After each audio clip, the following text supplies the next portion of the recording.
Rabisco. Rabisco. Rabisco. Rabisco. Rabisco Podcast, uma produção, canal Diversão e Arte. Fala, ouvintes do nosso Rabisco Podcast e também espectadores, porque essa temporada é uma temporada especial, a temporada do aniversário do canal Diversão e Arte. E para apresentar comigo o nosso Rabisco especial, estamos aí com Bia Ramstaller. Oi, gente. Mais um bate-papo aqui super gostoso. E vamos embora. E Dinho Santos. Opa, fala aí, galera do Rabisco Podcast. Vamos lá, em clima de festa e com convidados especiais sempre. Sim, verdade. Falando em convidados especiais, deixa eu apresentar os nossos convidados. A gente, para quem é amante de cinema, vai logo se identificar de cara com esses dois convidados, que é uma honra para a gente. Ele é diretor de cinema, com formação em cinema nos Estados Unidos, é roteirista e também um premiado designer de som para cinema. Ela é artista visual com mestrado em História da Arte, olha só, e atua na criação de storyboard e still, mas encontrou na fotografia cinematográfica a sua verdadeira paixão. Juntos, eles formam a produtora Quieta Coisa, que vem desenvolvendo um lindo e consistente trabalho no cinema brasileiro, na cena independente. Eu estou falando com Leonel Costa e Patrícia Miranda. Léo e Patrícia, sejam muito bem-vindos. Oizinho para vocês. Obrigado. É um prazer estar aqui. Nossa, felicidade pura. Pois é, olha, a minha primeira perguntinha para vocês é a seguinte, ó. O encontro de vocês dois, se deu por causa do cinema ou foi o cinema que se deu por causa do encontro de vocês? E o que significa e simboliza o Quieta Coisa? Quer falar, Patrícia? Pode falar.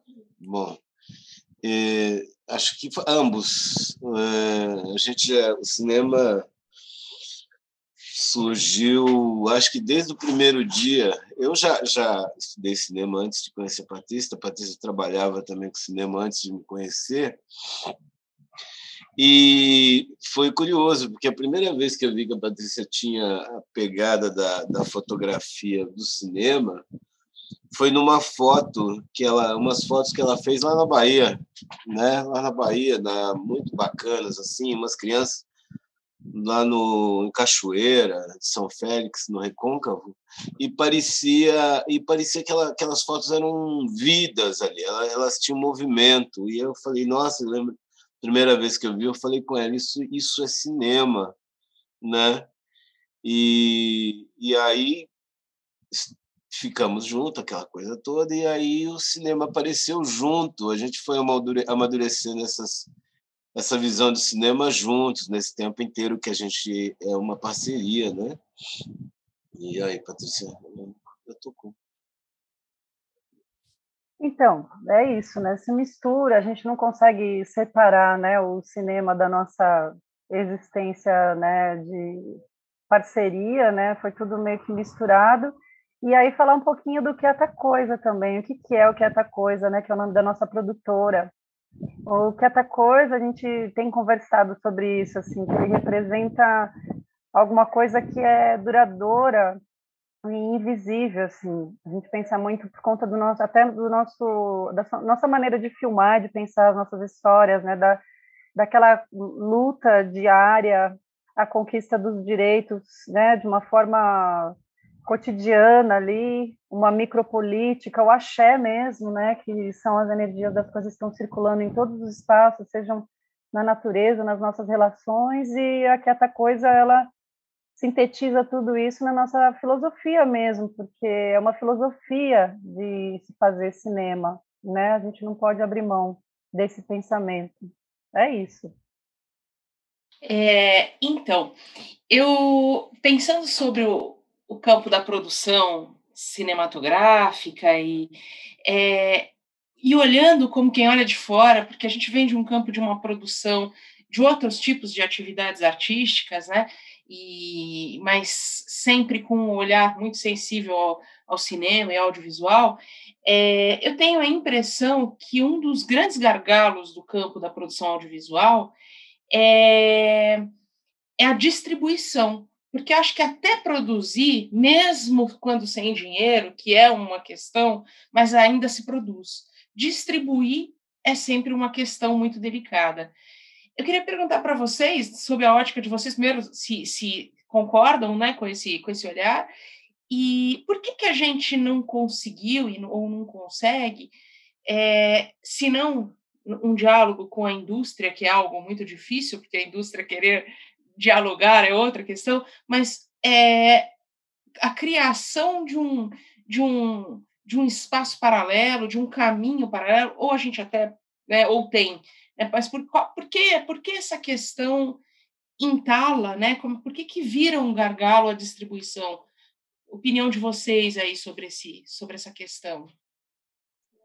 Eu acredito que assim as coisas com o cinema independente é muito curioso, porque ele já começa os festivais, tem os festivais que são as vitrines maravilhosas. Acho que tem os festivais que são as vitrines maravilhosas quando eles.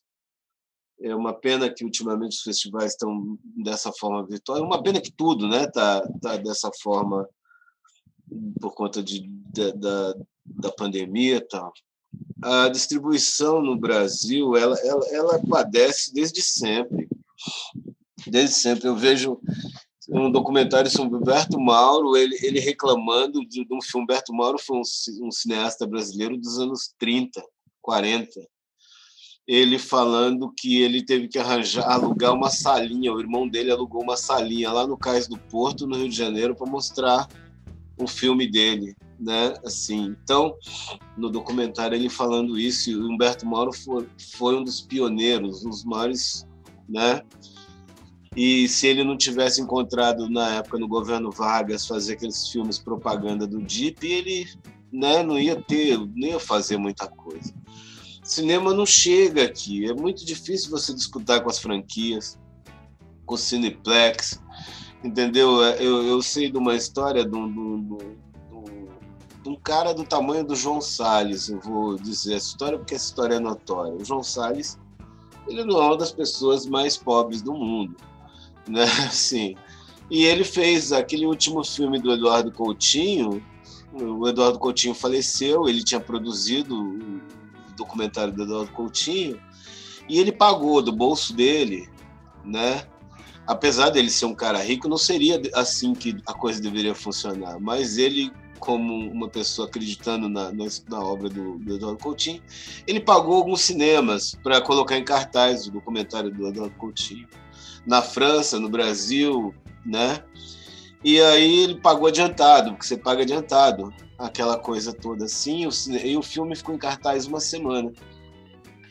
Passou, na segunda semana, os caras ligaram para o pessoal que trabalha para ele, falando que estava devolvendo dinheiro, porque eles iam entrar com Mad Max no cinema e tinha tirar os filmes do Eduardo Coutinho, né? Então, nós estamos falando do João Salles, né? Estamos falando de pessoas com um certo poder econômico. E o nosso, assim, eu vejo quantos filmes estão sendo feitos e não há uma distribuição, não há um interesse, um pouco do interesse, um pouco da falta do espaço, um pouco também por conta da falta de público. Eu não posso fingir que todo mundo prestigia o cinema nacional, não é verdade. Há anos tem uma campanha difamatória com o cinema nacional, há anos tem uma campanha difamatória, e é um segmento que emprega muita pessoa, tem muita gente. É lógico que, como qualquer arte, né, como qualquer arte vai ter as coisas que você gosta e que você não gosta, mas dizer que é precário, que é ruim, que as pessoas se acostumaram a falar no começo agora desse governo, dessas pessoas que estão no poder, começaram a falar, pegaram um exemplo de um filme, né, no caso da surfistinha, e detonaram aquela história sem saber o quanto de emprego gerou aquilo ali, entendeu? Sem saber o quanto... você vê as exceções, acontece o filme do Paulo Gustavo, que tem um público extremamente feliz, né? Mas nós vamos padecer disso, assim, enquanto, como você falou, Bia, que não se tem um pensamento coletivo a respeito de distribuição. Um pouquinho antes da pandemia, a gente estava pensando isso. Eu não posso falar o órgão público que ofereceu isso para a gente, porque as pessoas estão lá ainda e o governo tá horrível. Mas chegaram a me oferecer montar uma estrutura dessa para divulgar um cinema brasileiro independente. Mas aí veio essa mudança de poder e as pessoas falaram, desiste, não vai dar mesmo, assim, tal. E eu não posso falar que as pessoas continuam trabalhando lá nesse órgão, com todas as dificuldades, elas continuam trabalhando nesse órgão público, federal. Não dá, assim. A gente vai fazer um pitching, tem as distribuidoras, mas elas estão interessadas no padrão Netflix, entendeu? Nada contra a Netflix, nada contra mesmo, assim. Mas também pouca coisa a favor, né? Assim, brincadeira. Eu acho que é legal você ver a produção, mas a produção da Netflix, eles têm o segmento deles, eles são uma empresa. Eles não estão muito preocupados com o nosso cinema, com o cinema que a gente faz, com o cinema de baixo orçamento, e não só de baixo orçamento. Você vê filmes de médio orçamento que ficaram sem distribuição aqui no Brasil, né? Assim, o filme da Flávia, o Deslembro, entendeu? Mostrou uma semana num cinema e acabou, entendeu? Assim, é um filme maravilhoso que teve um investimento. O filme do Gotardo, então são vários filmes assim que você vê que a Rio Filmes poderia ser uma alternativa e, ao mesmo tempo, não é uma alternativa a contento, entendeu? Porque não dá conta também, né? É muita tristeza que eu vejo a forma da distribuição. Não vejo o menor interesse de nenhum segmento, à exceção de Canal Brasil, do Canal Curta, desses canais de televisão, Arte 1, eu não vejo onde vai.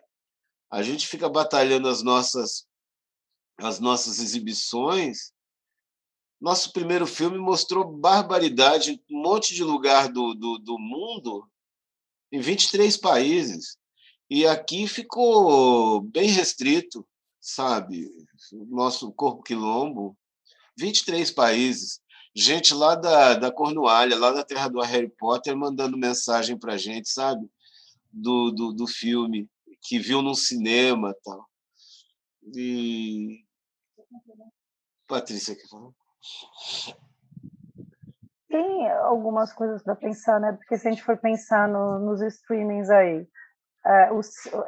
tem gente que está conseguindo, né, chegar tal na Netflix, na Amazon, com coisas interessantes, mas a gente sempre acaba pulando para isso, né? A pandemia acabou potencializando essas coisas né, da pessoa ligar a TV e poder fazer a sua seleção de filmes e tal. E só que assim, é um dos meios dessas coisas estarem, né, sendo vistas. Mas, assim, uma coisa que eu acho que talvez até a pandemia tenha prejudicado muito, que tem muita gente fazendo nas periferias, né, nos lugares distantes, que não são os centros, né, onde a gente tem ainda algumas salas de cinema, que fazem as mostras, né, os encontros. Tem muita gente, cinema independente aqui em São Paulo, ele é múltiplo, né, tem os coletivos, tem vários formatos. Então, assim, tá circulando, só que, assim, é isso, eles ficam ilhados, são pessoas que ficam nas ilhas, né? E às vezes trabalhos interessantíssimos, muito fortes, que eles ficam numa bolha ali e que é sempre isso, a gente pula para esses microcosmos, assim, das pessoas mostrando entre elas, vai para o streaming, que é... E lógico, quem é do streaming tem uma preocupação comercial, né? E aí fica essa lacuna do cinema que tem uma discussão de país que fica no meio do caminho, né? Que a gente quer fazer cinema também, que tem né, aquela história, conta uma história, tem vários elementos de narrativa, né, visual e de construção de ideias, mas que também tem a força de pensar o país, né? Não que ele seja panfletário o tempo inteiro, mas assim, isso permeia nosso entendimento de cinema. Assim como muita gente. Tanto que, por outro lado, embora tenha esse problema da distribuição, de chegar nas salas comerciais, que seria muito bacana, a gente tem também os céus, né? Tem gente que consegue projetar os filmes nos céus, né? Tem alguns outros espaços, claro que agora essas coisas estão paradas, né? E também pensar de novo, lembrando dos festivais. A gente teve um caminho muito interessante com os festivais, né? Representamos São Paulo na Mostra de Tiradentes e tal. Então, assim, tem muita coisa que acontece também, mas realmente essa distribuição é um problema crônico, né? Eterno. Léo quer complementar. Deixa eu aproveitar isso que a Patrícia falou, para as pessoas, amados ouvintes, amados espectadores, que aproveitem a situação da pandemia, levou os festivais todo para o formato online, para o formato do streaming. Aí você vê festivais no mundo inteiro, toda hora está tendo um festival maravilhoso. E se você gosta realmente de cinema, não só do Brasil, mas o cinema que não é muito falado, né? O cinema que é emudecido, ele está aí, está nesses festivais, assim, tem muito festival. Hoje está estreando um lá na França, esses festivais brasileiros todos. Em breve vem um festival de música, documentário musical. Então, tem vários festivais, Cinema Ouro Preto, que vai agora em junho, daqui a pouco. Então, esses festivais, é lógico que é gostoso estar lá em Ouro Preto, por exemplo, assistindo o festival, mas, visto que não está, você vai lá, compra um pão de queijo ali na esquina, um cafezinho com leite ali e se sinta em Ouro Preto ali assistindo aqueles filmes, porque os festivais são uma vitrine, é uma distribuição positiva dos filmes, e se as pessoas acessarem essas coisas. Aí você mesmo, como o Netflix, finge que é o Netflix dos festivais. Nossa, hoje tem o festival de Bitipoca, vou assistir o festival de Bitipoca. Nossa, amanhã tem o festival de Ouro Preto, vamos ver o que tem em Ouro Preto. Sempre tem alguma coisa boa. Sempre tem alguma coisa muito boa que dificilmente você vai ver em outro lugar depois, pelo problema da distribuição. Então, fazer esse revés pandêmico virar uma coisa cinematograficamente positiva, de observar as coisas que passam invisíveis, os cinemas invisíveis. É isso.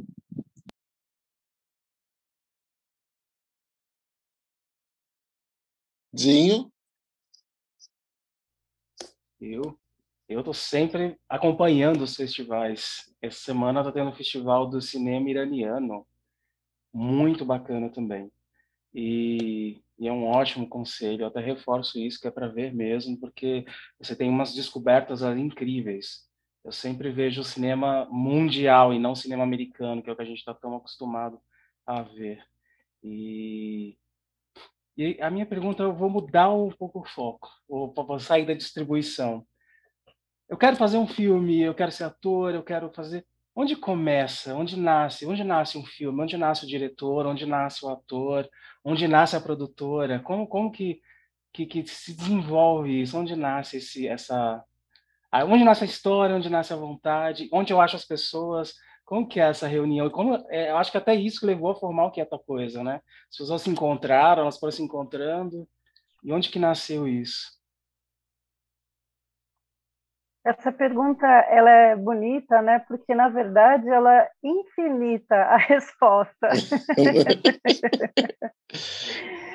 Porque é muito orgânico. No caso meu e do Léo, como a gente vivencia esse universo há muito tempo, então, assim, eu acho que a primeira resposta é o estudo, né? É isso, é você começar a trilhar o caminho, eu acho, pelo conhecer, né? Tanto no sentido que você falou, Dinho, de ampliar as possibilidades de entendimento do que seja cinema, né? Sair ali daquele formato de sempre ver aquele filme de grandes... Não que o cinema americano também tem um cinema independente muito forte, também incrível, né? Que infelizmente no Brasil as pessoas têm que caçar muito, pesquisar muito para conhecer, né? Lá também eles têm esse viés maravilhoso do cinema independente. E estudar, assim, eu acho que é uma lógica sempre que eu acho que eu gosto muito de Paulo Freire, né? Paulo Freire ele pode ser pensado para todas as áreas do conhecimento, porque ele fala muito da visão de mundo. Então, acho que para mim o cinema, esse trilhar o caminho do cinema, ele tem muito a ver com uma visão de mundo e com muito estudo, né? Porque a gente também não pode cair naquele risco, não, tudo bem, tô aqui com a câmera, eu vou fazendo. E como as pessoas têm um repertório muito de um cinema já, né, standard mesmo, talvez até elas comecem a fazer as primeiras coisas ali tentando reproduzir aquele cinema que ela vê, aqueles enquadramentos, aquela maneira de contar a história, né? Isso não te impede, né? Você sempre tem que começar por algum lugar. Aí depois pode passar uns anos, você vai dar risada daquilo que você fez. Você fala, nossa, a primeira coisa que eu fiz parecia uma novela, parecia, né, um filme de Hollywood emulado, assim. E tá tudo certo, mas assim, acho que nunca abrir mão do estudo, do desejo de conhecer, de se traduzir, de ouvir. E principalmente no Brasil tem tanta história maravilhosa para ser contada, né? Se a gente for pensar numa dimensão étnico-racial, né? Dos apagamentos históricos do nosso país, né? Tanto das populações de herança africana, quanto as populações nativas, dos povos nativos, assim, tem bilhares de histórias. A gente podia ficar assim fazendo um filme por mês e a gente não ia dar conta de contar tudo isso, acho que nos próximos 20 anos, assim, né? Então é um material tão riquíssimo, e aí o estudo da narrativa cinematográfica, da linguagem, seja visual ou até de discurso mesmo, de construção de discurso, no caso do Brasil, na minha visão, ela tem que partir daí, de entender o que é esse país, quais são essas histórias, né, que estão sendo subestimadas, né, que estão sendo guardadas para debaixo do tapete da história do nosso país, assim. Então isso já é uma matéria, e até como que você vai construir uma estética, né, uma visão de mundo que de fato traduza isso, que a gente não esteja só reproduzindo um cinema, né, de outros países que também são interessantíssimos, mas a gente tem que estar construindo essa linguagem. A gente é muito afiliado à linguagem do cinema novo, né? Embora o cinema novo seja muito masculino, né? Eu como mulher, assim, ele tem essa tradição, né? A gente sabe que o cinema no Brasil, né? Ele teve durante muito tempo os seus realizadores muito, na sua maioria, homens, né? E então, assim, eu acho que é muito importante a gente ter esse entendimento, né, de um cinema brasileiro, né, e continuar construindo, né, essa linguagem, não abrir mão disso. Eu penso muito no Zé Celso, assim, o Zé Celso, todas as vezes que nós fomos ao Teatro Oficina nos últimos anos, infelizmente agora, né, ele está lá quietinho, hibernando e vivo, né? O Teatro Oficina está aí, vivo, embora a gente não possa estar lá celebrando com eles. E nós vimos um pouco antes do Corpo Quilombo, durante a feitura do Corpo Quilombo, depois fazendo Três Bailarinas, nós fomos, né, vimos Roda Viva, vimos Bacantes, né, e sempre Zé fala alguma coisa. Eu acho que assim a linguagem do Teatro Oficina também diz muito para nós, né, essa lógica que ele fala muito de antropofagia também alimenta muita gente. E eu vejo, as mulheres estão agora com muito mais força, mas ainda no mercado ainda é muito difícil, né? Que tem muita coisa para se pensar nesse cinema. Então, Dinho, eu não sei se eu consigo dar conta de responder tudo isso, mas acho que o caminho é múltiplo, né? Tem muito a ver do que as pessoas estão buscando para a discussão de cinema dela. Tem espaços, né, de casting, de produtoras muito interessantes também, né? Assim, a dica principal é a pessoa estudar, ela ter o desejo de ampliar o entendimento dela de cinema, ela aí voltando para Paulo Freire, ela pensar no país dela. Acho que a gente não pode abrir mão disso, né? A gente não pode esquecer quem nós somos, onde que a gente está pisando, qual é o chão que a gente pisa, e pensar nessa expressão, por exemplo, para um ator, uma atriz, né? Como que você vai construir a sua fala, a sua performance corporal mesmo, de presença, seja no cinema ou em outros espaços, pensando nessa dimensão de ser do Brasil, né? E aí pensar toda essa estrutura de linguagem nessa ótica. O caminho é esse, e buscando as pessoas. Hoje em dia a gente tem uma certa facilidade, às vezes pode ser ilusiva, mas a gente tem internet, né? Mal bem você consegue, conforme você vai caçando as coisas, descobrindo. Isso que eu queria falar. E você vai travando os contatos, né? Além o conhecimento da linguagem, né? Acho que é coisa fundamental. Assim, às vezes eu fico apavorado de gente que acha que vai fazer um filme ali né? Fazer um filme na raça é muito complexo o negócio, mas é bom demais. Assim, as pessoas, como sugiro que é outra coisa, voltando lá na questão do Dinho, foi isso também, entendeu? Assim, pessoas que estão interessadas em investigar uma linguagem. O ator que está querendo investigar uma linguagem, a atriz que quer investigar uma linguagem, o diretor de arte, a produção, né? Então, esse envolvimento. Tem uma frase que eu acho machista pra caramba, mas aquela assim, todo mundo tem caçar o chinelo velho, todo mundo tem um chinelo velho, né? Aquela coisa do casamento, né? Você achar não sei como é que funciona, eu nunca sou bom dessas frases de frase pronta, mas assim, essa questão de sempre vai ter alguém, de procurar as pessoas, que eu encerrando ali com a fala que a Patrícia encerrou, sempre vai ter alguém disposto a investir nisso, investir no sentido de jogar aquele talento, de caçar a coisa, e isso é muito bom de você ver quando começamos com essa coisa. Na verdade era Vela de Macumba quando a gente começou, mas a gente teve que mudar o nome porque tem uma empresa lá no Rio que tem esse nome e eles reclamaram. A gente tinha até um logo bonitinho que está lá nos nossos primeiros filmes, mas tivemos que tirar por questão de eles pegaram a marca primeiro. Então era só eu e ela e os nossos filhos, né? Hoje a gente tem tanta gente que chegou junto, assim, pessoas de elenco, pessoas de produção, pessoas que chegaram com a gente porque acreditam, né? O nosso mote do cinema ético, e aguerrido dentro dos padrões da estética do cinema novo, de uma continuidade do cinema criativo brasileiro, como a Patrícia falou antes. Nós precisamos disso, nós precisamos estudar aquelas pessoas do cinema novo. Ninguém era espontaneísta.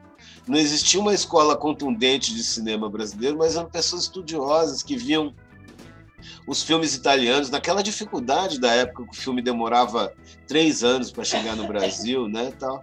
As pessoas estudavam aquelas coisas, estudavam planos, tinham referência, liam.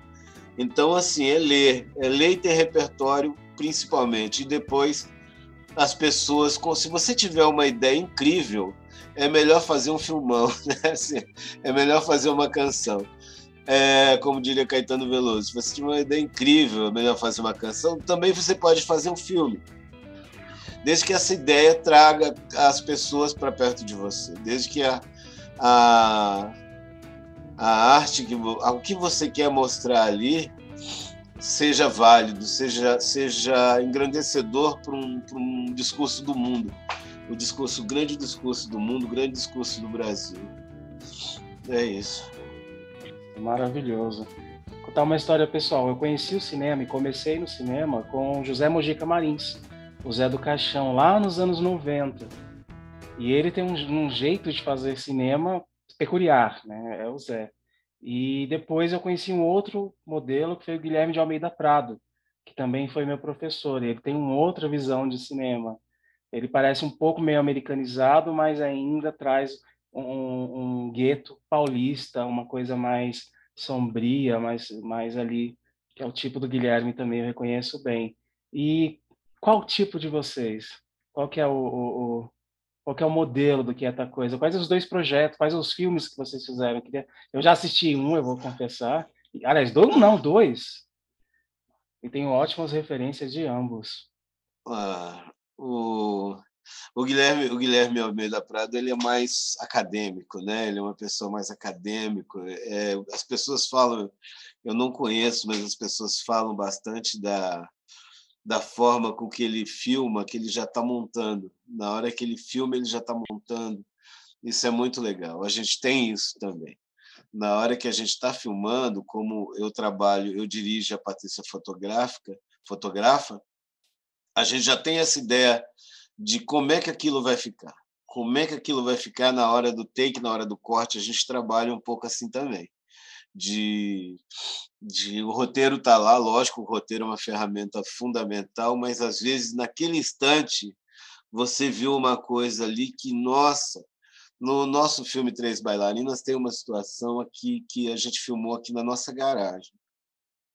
A personagem chega e a Patrícia tem uma tomada que ela vira, ela acompanha a Lucélia Sérgio, que é a atriz, de uma forma que eu falei, nossa, na hora que eu vi ela fazendo, eu falei, nossa, essa eu já editei. Essa eu já editei, sabe? Aí quando você vê, você, nossa, era melhor do que que eu tinha imaginado. Era melhor do que eu tinha imaginado. Então nós trabalhamos com muito método. A gente gosta de trabalhar muito. A gente é muito certinho no set. Vamos falar a verdade. A gente é muito certinho. A gente a gente chega com mapa de filmagem muito tal, principalmente porque o ator e a atriz, ela tem ali o tempo dela, elas estão vivendo, a gente não gosta de desperdiçar tempo de ninguém. Então a gente chega olha, você vai filmar, vamos supor, 9h10 às 11h20. Então vamos tentar entregar essa cena das 9h10 às 11h20. Entendeu? O Zé do Caixão era uma coisa mais anárquica ali e tal, ele não tinha o menor compromisso. Falar essa palavra, que o cinema dele era muito compromissado, mas com aquela estrutura mais certinha, né? Então, a gente, dentro desse contexto, a gente está mais para o certinho. Não que ali no set a gente não tem aquela colaboração, a ideia a ideia do ator, que a gente aproveita, que a gente usufrui dela, a ideia de alguém da produção que viu alguma coisa ali que a gente não percebeu, né? Assim, olha, por que não faz isso? Assim, o ator chega, eu posso fazer assim? Então, isso acaba sendo colaborativo, mas na questão de organizar o set, nossa, a gente é extremamente metódico, extremamente metódico. Assim. Tem uma história engraçada, só terminar, Patrícia, você contar as coisas. A gente estava fazendo o Corpo Quilombo, que era o nosso primeiro filme, e a gente estava lá essa história, eu gosto de ilustrar com essa história. A gente ia filmar lá no Capão Redondo, às 8h da manhã, no sábado. Tudo arrumado, a gente ia passar o dia inteiro lá. Detalhe, o Negro Léo, que era um ator nosso, não estava em São Paulo, ele estava só na China. Aí ele tinha que chegar e gravar. Então, ali iam ter 15 atores dentro daquele set para fazer uma cena enorme, dentro de um boteco lá no Capão Redondo. Aí, o que acontece? O telefone do Negro Léo quebra. E a cena dele estava marcado para as 8h30 da manhã. A primeira cena era do Negro Léo. Então tem que enaltecer o profissionalismo do Negro Léo, porque ele não tinha, simplesmente o telefone dele caiu e quebrou. Como é que ele vai chegar, gente? Tinha marcado o Uber, pegar o Uber para ele, aquela coisa toda. A gente ficou fazendo um telefone sem fio com a Ava, que é a companheira dele, com a Ava Rocha. Ele chegou 8h02 no set. Ele chegou 8h02, de uma forma profissional que o Negro Léo é, e gravamos todo mundo dentro do horário. Aí ele chega ainda às 8h e fala, gente, às 3h eu tenho a festa da minha filha. Ele tinha que estar na festa da filha dele lá na reunião, em Pinheiros. Vamos organizar tudo para o Negro Léo não perder a festa da filhinha dele. 2h20 ele estava saindo, chegou 3h02, de novo 2, lá na festinha da filha dele. Então a gente faz com que isso funcione, um set funciona leve, sem atrito, sem fofoca, sem estresse, porque uma coisa que mata set é a fofoca. Como me irrita set fofoqueiro. E aí a gente trabalha assim, praticamente, né? Eu quero falar nesse aspecto, fazer uma homenagem às atrizes e atores que a gente tem parcerias maravilhosas, assim, né? Sem eles e elas, e pensando no mais amplo do gênero, né? Propõe, e a gente tem muito essa lógica colaborativa, de construção coletiva. Então, nós temos as ideias, a gente debate isso muito com o elenco.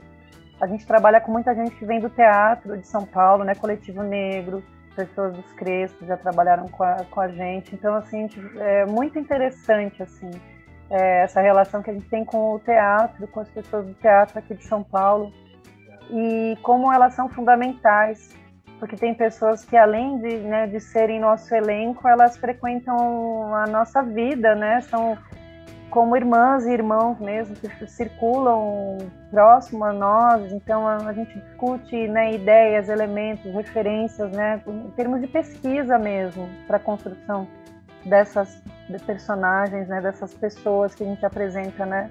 Pensando, né, na nossa filmografia, ali tem Corpo Quilombo, temos 3 bailarinas, o documentário do Ivo, né, que é um músico brasileiro que faz muito tempo que não está no Brasil, tem o Seu Leônidas, que a gente tem, né, uma versão mais curtinha do Seu Leônidas, mas que ele está em desenvolvimento também, né? Temos lá o nosso trabalho, aqui a gente tem já 3 trabalhos que estão em desenvolvimento também, que Léo tem um já escrito, o outro Léo está escrevendo, já tem um terceiro, né? E acho que esses espaços aqui com vocês também, né, gente? Vocês também promovem tudo isso e são muito colaborativos no sentido de trazer isso que a gente está fazendo aqui hoje, né? Agora, eu acho que tem muito a ver com o nosso cinema também. Acho que, não sei se responde, mas eu acho que é por aí. Super responde. Bia, você tem mais alguma pergunta? Não, é isso aí. Achei maravilhosa a fala de vocês. Pois é. Dinho, você tem mais alguma? Não, estou encantado. Borbulham ideias, né? Pois é, eu estou extasiado, né? Porque vocês dois são realmente se tornaram referências para a gente, né? Uhum. E o Quieta Coisa, acho que ele assim, acho que atravessa muitas histórias, né? Acaba formando um imaginário cheio de camadas, né? E isso é tão bonito de ver um cinema assim que não é raso, né? Mas ele traz profundidade, né? Nas histórias, nas reflexões, nos pensamentos. Nas próprias relações, né? Que eu acho que isso também é uma coisa a ser apontada, né? Como você mesma falou, Patrícia, cria-se relação mesmo, né? Não é simplesmente encontros superficiais, rápidos, e existe uma história além da história, que eu acho que isso que é muito bonito também. Exatamente. E aí a gente está querendo agradecer, né, a participação de vocês, e a gente quer desejar muito sucesso porque é Quieta Coisa, que vocês possam produzir muito cinema bom, de qualidade, e que alcance, né, as pessoas, né? Posso falar uma coisa? Sabe por Pode. que eu escrevo? Sabe por que eu escrevo? Porque Porque às vezes eu vejo pessoas falando como o Tom, como o Dinho, como a Bia, eu falo, eu não sei falar bem, cara. Aí eu escrevo.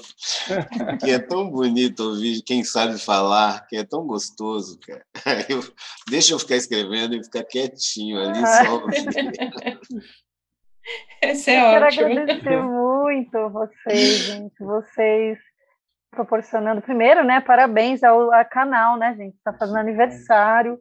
5 aninhos. Assim, né? Parabenzaço, assim, que vocês. Eu acho que assim, a produção é o abre-caminhos de todo o trabalho artístico. Vocês têm na mão de vocês uma coisa muito valiosa. É muito lindo o que está acontecendo aqui hoje, porque vocês são o abre-caminhos do rolê, né?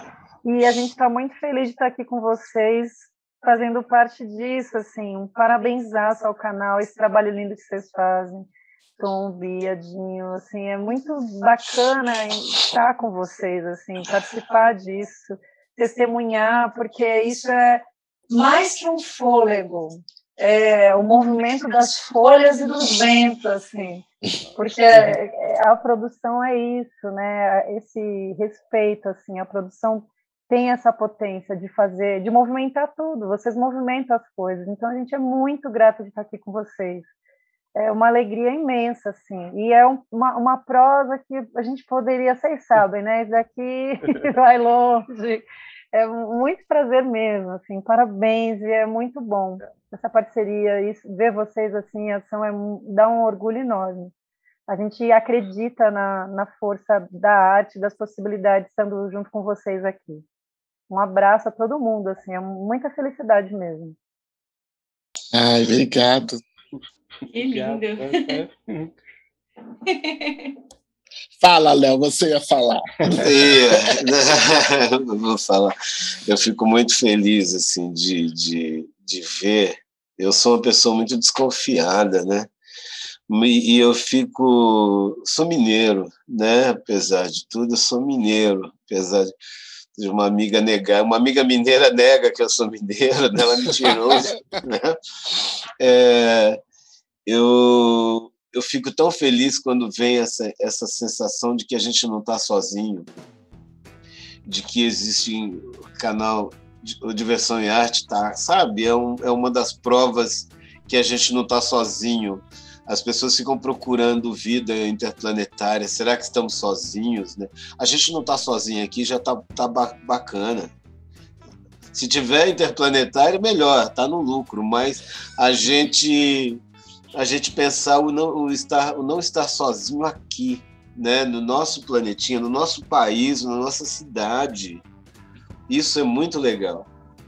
Né? Assim, nada contra as viagens interplanetárias, não é nada disso. Eu mesmo queria fazer uma, mas particularmente, mas a sensação de ver, sabe, Diversão e Arte é essa que a gente tem, de que a gente não está sozinho.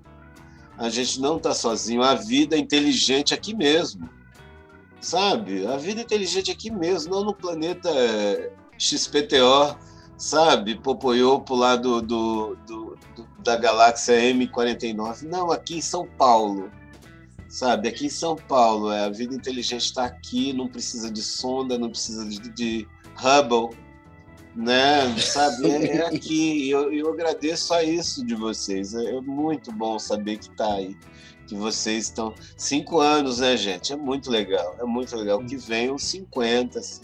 Eu acredito que eu não estarei aqui para comemorar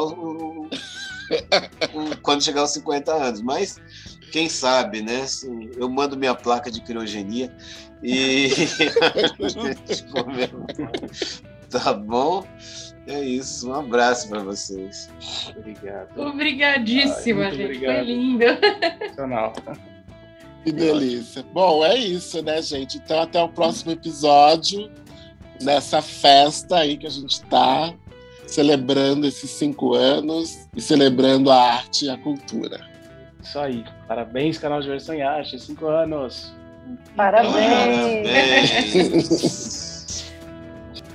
Você ouviu o Rabisco Podcast do canal Diversão e Arte. Nosso programa vai ao ar às sextas-feiras e você o encontra nas principais plataformas de áudio streaming e podcast como a Anchor, Spotify, Deezer, Google Podcast, Apple Podcast e muitos outros.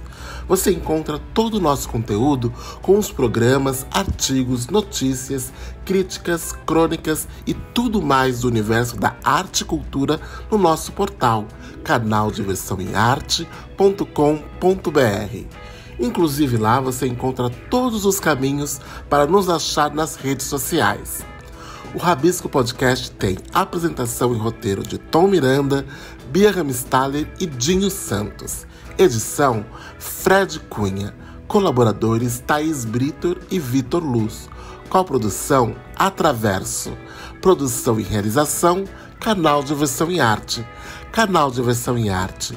Arte e cultura em multiplataformas. Você interessado em cultura, arte, diversão? Ouça o podcast Rabisco, do canal Diversão e Arte.